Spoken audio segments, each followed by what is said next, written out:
Hey, Booze. Hey, it is your girl, the Rising Phoenix Empath, coming at you from Maryland. And I want to jump on real quick today. And I wanted to give you 10 things to remember and understand about the betrayal after the betrayal and discard. Okay, again, 10 things to remember and understand after the betrayal and discard. Okay, number one is take your emotions out of this thing.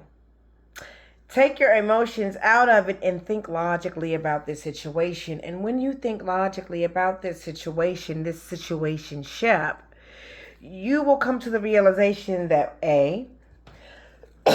excuse me, you were never happy in this situation. You were never truly happy in this situation. B, this relationship was a burden to you. All it did was siphon your resources and your energy.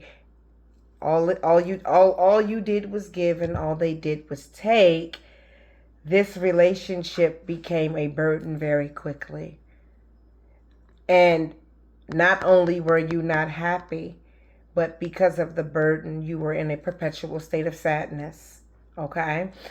C, the relationship didn't serve you in any way. Now, maybe in the beginning, the relationship served some type of emotional gratification to you, but that was very short-lived. Okay? And after that season of the relationship, which is also known as love bombing, after that, the relationship never really served you. Okay? All you did was give. All they did was take. It was a burden to you, and there was no reciprocation. This relationship, not only were you not happy and did it burden you, but it didn't serve you in any way really, because the love bomb was even fake. So even that emotional aspect of the relationship was not real. Okay? That's number one. Number two, the situation showed you how your heart was weaponized against you in this situation. And furthermore, it made you really evaluate how in situations past, in romantic relationships and friendships as well, your people always know how to weaponize your good heart against you in these situations. And you have been able to identify that this is a reoccurring theme in all of your relationships. People weaponize your goodness against you. They manipulate you.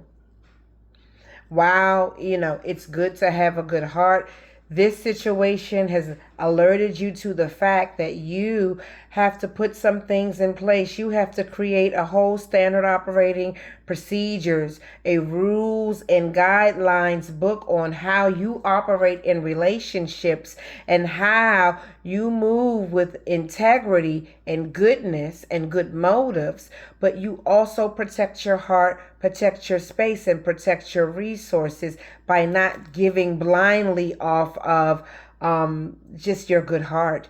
You have to take other things in consideration. And after this experience, people can't just come and weaponize your heart against you. You move in wisdom now.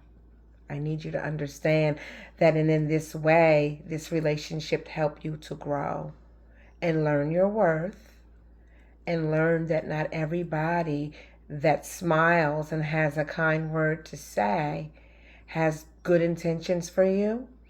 And it helped you to put in place something that would prove or disprove the goodness and motives of other people. Before gaining access to your life, they have to be proven. Okay, that's number two. Number three, again, you were never really happy in this relationship.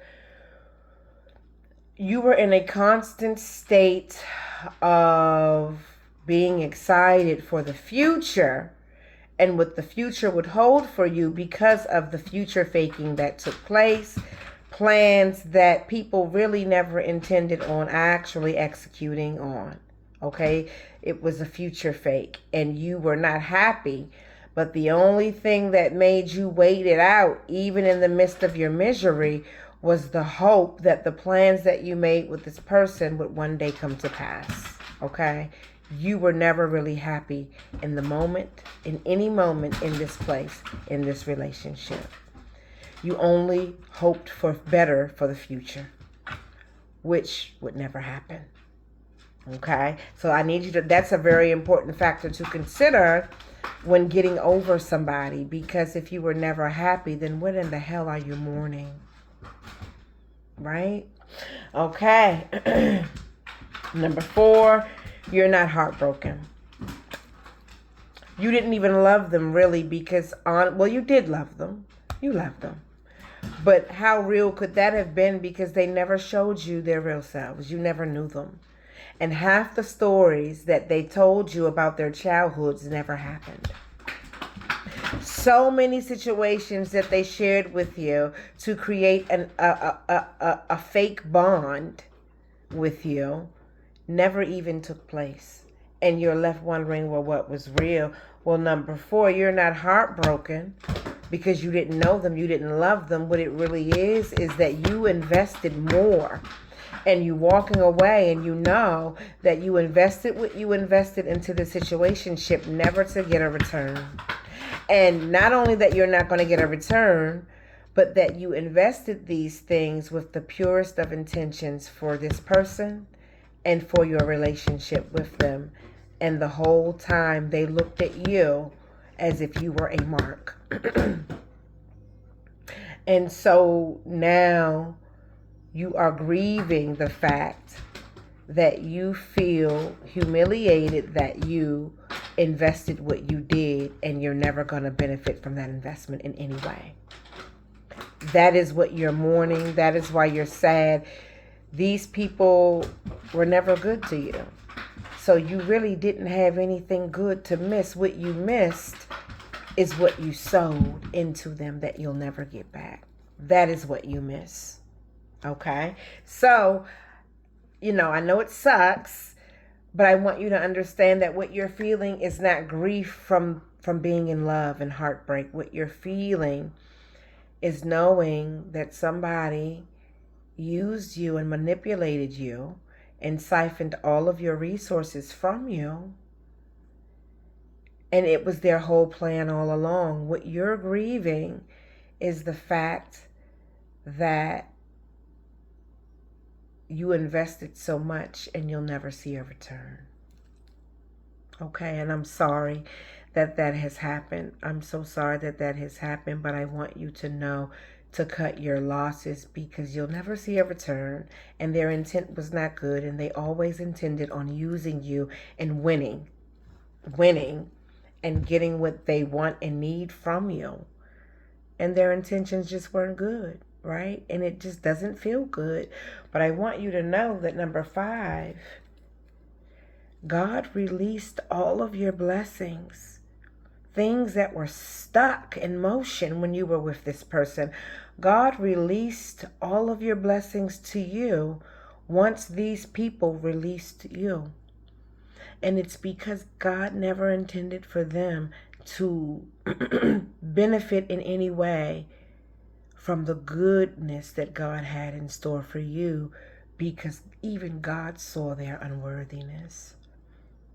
Even God saw their unworthiness. And so although you won't benefit from the investment that you've sown, I want you to see and really take a look and really evaluate your life and how God has blessed you so abundantly since these people have detached from you, since you are no longer in contact, and since these people no longer have access to you, your life, your space, or any of your resources, how God has just poured his blessings upon you and how well you're doing in life.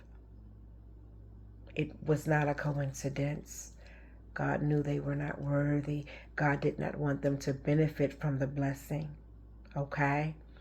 And so although you wasted resources investing in something you'll never see a return in, because God knew your heart, he opened the floodgates of blessings and bestowed you blessings upon your life that more than made up for what these people took from you 10 times over.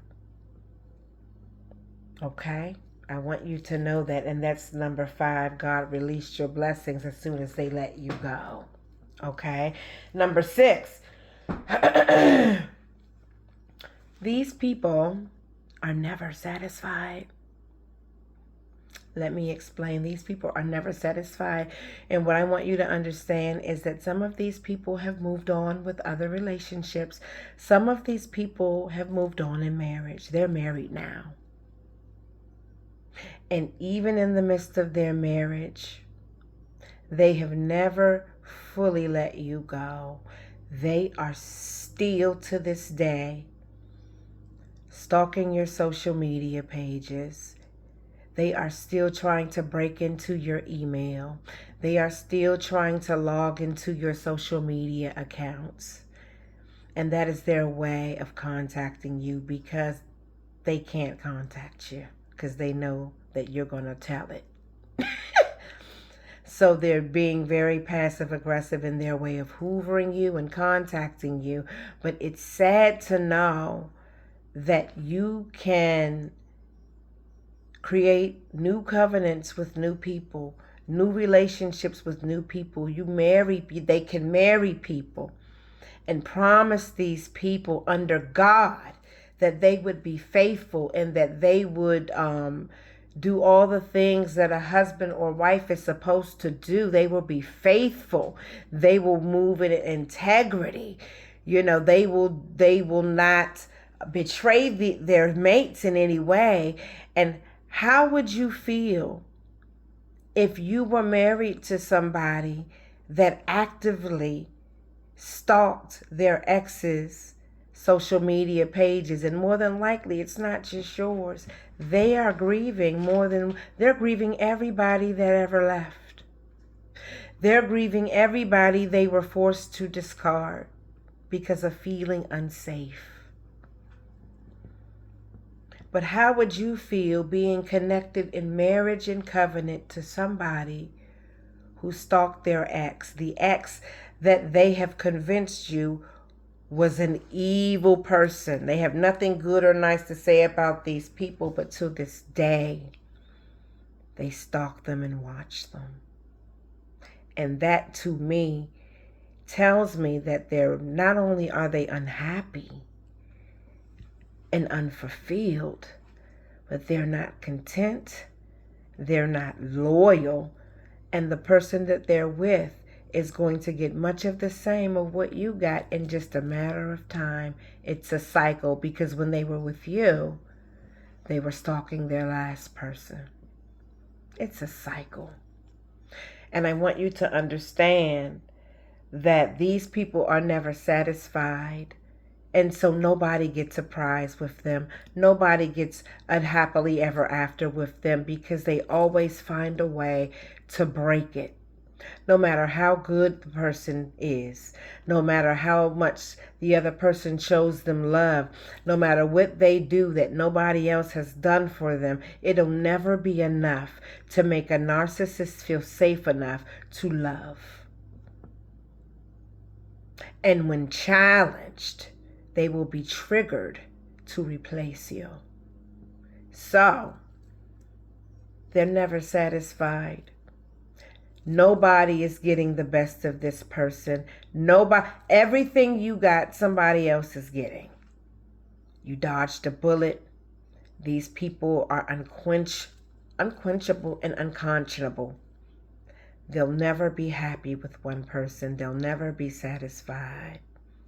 And they will always be unfulfilled, seeking and looking, just like the devil, for somebody to devour, for a sheep to devour. Even if they're in a so-called happy relationship or marriage. Okay? That's real. Okay? Number 7. They stay grieving people because they stay losing people. And that's just kind of piggybacking off of what I just said. Number 6 was they don't know how to be content. they get bored. Okay? They don't know how to be content, right? So they stay in a state of grief because they don't know how to maintain healthy relationships, period. Whatever they're in is going to be dysfunctional. Whatever they're in, the other person is always going to have to be forgiving something, getting over something, because this person eventually will destroy every relationship that they enter into. Even family members, because they've even found a way to manipulate and use family members that have supported them and helped them out the kindness of their hearts for years. No, that wasn't enough. You had to go and steal from them too. And so they stay in a state of grief because they destroy every relationship. And the only way and reason and I'm going to say this, and I don't want to trigger anybody, and I'm sorry if it does, but it's nothing but the truth. If you have managed to stay in a relationship with these people for 2 years and up, it's only because you don't love yourself. And it's only because it's not that you were special. It's not that they loved you more. It's that you were willing to put up with more. And you did.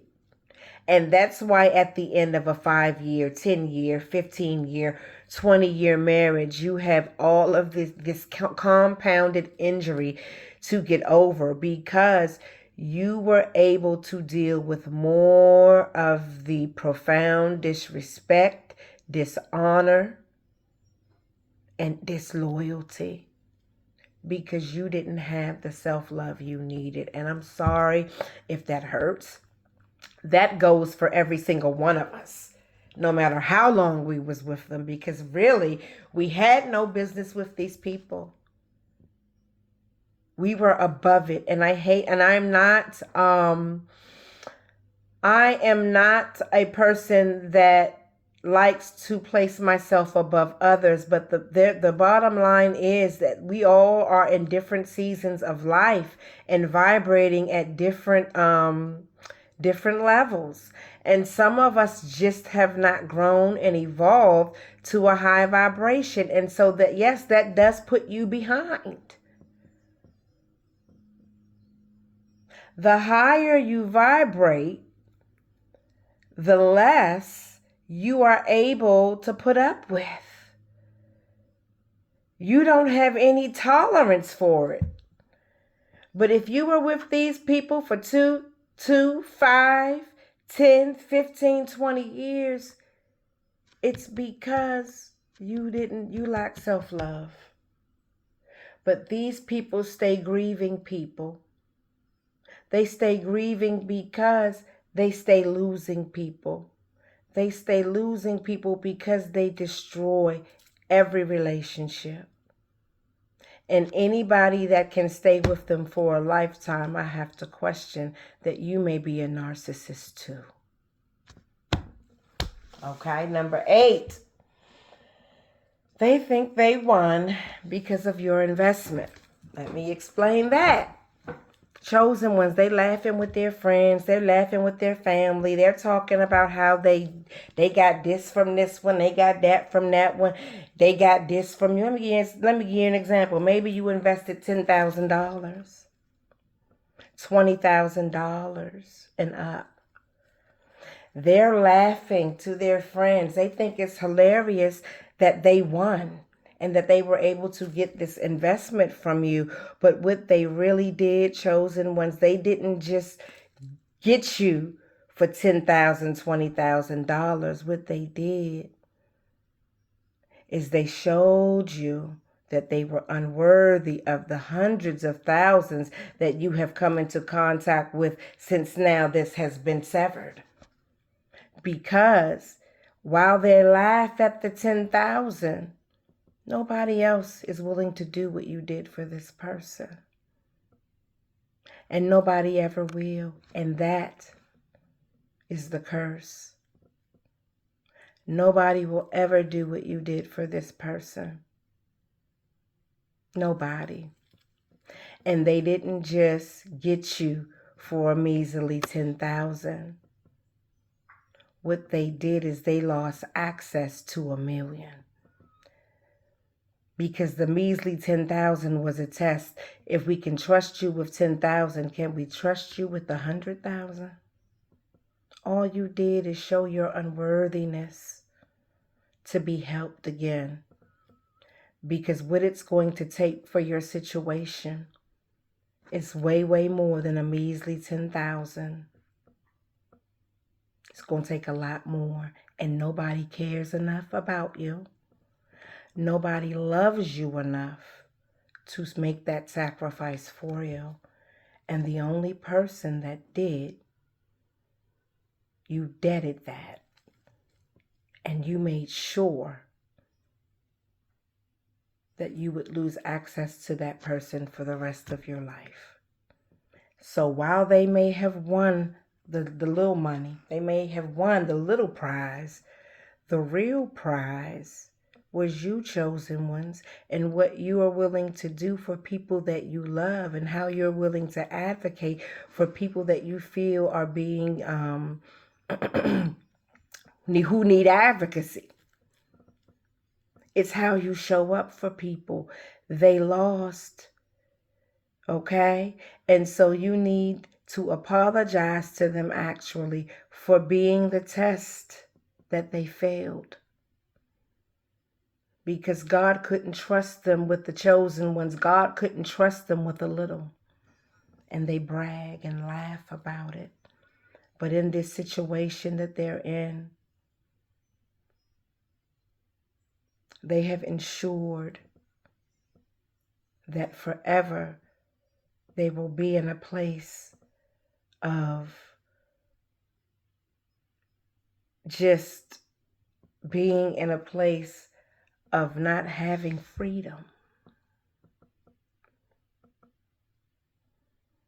Being in a place of not growing and experiencing life. Being in a place of choosing the kind of love that you're used to, because the kind of love that the chosen ones show triggers the weak, triggers the broken to run away. And so they're used to people not really doing what is needed to aid and abet and advocate for them. And so the real tragedy in them is not that they won. The real tragedy in this is not that they won, chosen one. The real tragedy in this is that the only person that God has sent to help them, God has pardoned them from the assignment. And the consequences of this person will be to forever be condemned to the situation you were called to help them from. So they didn't win. You didn't win. Look in the mirror. Look where you are. You didn't win. You lost. Number 9. The real loss for you, chosen ones, was not the people. The real loss for you was the plans that you made with the people. But I want you to know that these plans and these ideas came from you and your personality and your desires. These people don't know what they want. These people, they don't have a mind and a vision of, they can't even visualize. So every desire they have, every want and goal that they have, they got that from you. They got that from you, so it wasn't real. But for you, it was very real, because these goals came from the desires of your heart. They just mirrored you. But these plans were never theirs. The plans that you made with this person were your plans. And you can still fulfill them. And you should. And I'm going to tell you, chosen ones, I've done everything I said I would do. And that's another curse for them. because they see that you put your money where your mouth is. And you always do exactly what you said you would do. You are a high say doer. And it's an integrity thing. Chosen ones, you made plans with this person. They were your plans. They were never their plans. And that is what you're grieving right now. The future fake is real. You're grieving what could have been. But I'm telling you that it still could be, just minus them. These were your plans, your ideas that came from your desire and your personality and your purpose and destiny. This person didn't even align with those goals. And no, the future you plan together will never be. But all of those things were things that you truly want and desire for yourself, and you should continue to try to make all of them come to pass. Again, I did that. I did everything I said I would do. And I'm happy and I'm fulfilled and I'm thankful and I'm in awe of what God has done in my life. I'm in awe that I can have these things, that He's done these things for me. I'm like, because when I was still in that relationship, I was so far away from the mark. And seemingly like the desires of my heart would never come to pass. But once I was released from that situation, God opened the floodgates. And I began to continue to plug away at the things, at the desires of my heart. And you should too. You should too. You made the plans together, but the plans were yours alone. And I want you to understand that. Okay? Number 10, last but not least. But this should have been number 1, but it's number 10. And I'm going to tell you what it is. Number 10, chosen ones. They chose what was best for them. They chose what was safest for them. And I have to admit, I have to be honest when I tell you, chosen ones, the people that they chose in that moment are the best people for them. Because your standard is too high. Chosen ones. Your standard is too high, chosen ones. You have too many boundaries and you have too many expectations and you have a self-worth out of this world that these people would have never been able to live up to. You guys come from such different backgrounds, such different family dynamics that chosen ones, they chose what they were used to. They chose what they felt like they deserved. They chose what they knew they could upkeep. And to be honest, chosen ones, even though in the moment you didn't know their worth, they always saw it. And they always knew vibrationally first, spiritually first, but also in 3D that you were always too good for them. And I hate to say it, but that's just what it is. We are all in our lives. We vibrate low, we vibrate high. And yes, that does put us even at a deficit, or it puts us in a really good place in life. And most oftentimes when vibrating low, we're at a deficit. And so we're down here. That's just what it is. It's not that I'm saying I want to be better than anybody. It's not that I'm saying the chosen ones are better than anybody. But the fact is, chosen ones, we're vibrating a little higher. We're a little bit more intentional. We have more love for ourselves. We have a higher standard, and they could never meet the standard. They could never not breach your bound, not meet up to breach your boundaries. They're going to always breach your boundaries because they don't know any other way. And so those things for us chosen ones are non-negotiables. They are with the better person for them. And hopefully maybe they'll grow together. I don't know, but I'm telling you, chosen ones, they could have never met up to your standard. They could have never met up to your requirement. And even though you were at a place of lack of self-love, they always saw your worth and knew that they were unworthy to be with you. And it triggered them to choose on their level, which was the right thing for them to do. The safe thing for them to do. And in these situations, people have to do what's right for them. I don't even think that what they did is wrong. They need to go ahead and get somebody that better aligns with them where they are. Because chosen ones, they could never live up to they could never live up to your standard. They could never live up to who and what you were called to be.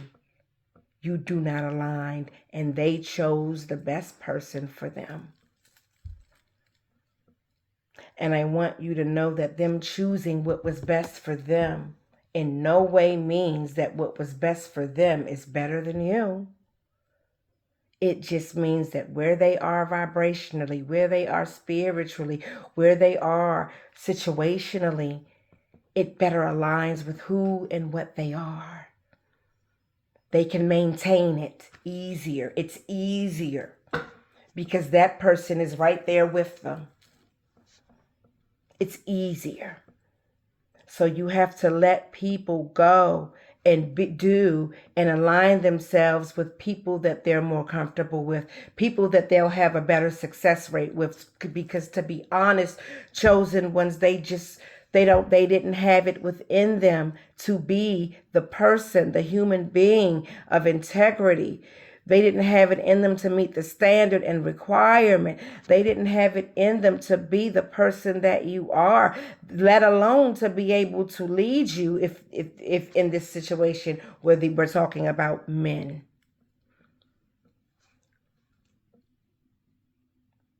They couldn't even match you, let alone lead you, chosen ones. I'm talking to women right now. They had to choose what better aligned with them, and they weren't wrong for doing that. You, however, were wrong for not choosing what aligns better with you. And so now you know. Let them choose what aligns with them. Let them choose what they can succeed at.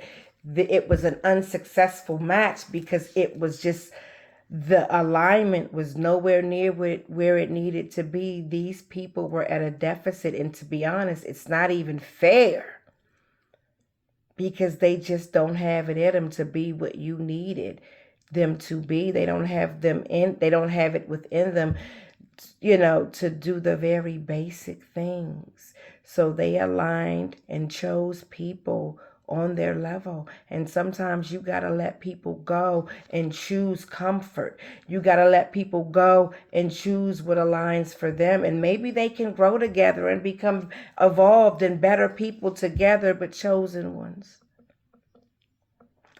They chose them because they were aligned with that.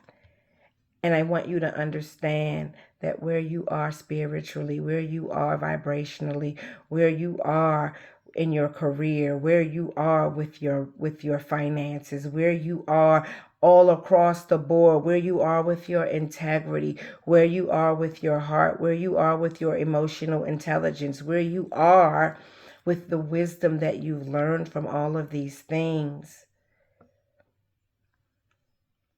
You need to align with people. You need to align with people that are going to support you. You need to align with people that are going to who are better suited for you because they chose, in essence, what was better suited for them. And they actually made a good decision, and you can't even be mad at that.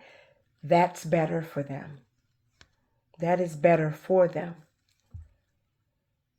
They made the best decision for themselves, because for real, they may have looked the part, but they could never meet your requirement. They can never meet your standard, and they can never meet you where you are. You're too highly evolved. So they did the right thing in choosing what aligns better with them. And I want you to understand that, chosen ones. And in order for you to choose what better aligns for you, I want you to continue to heal and not look for it. You will discover it in time, when the time is right.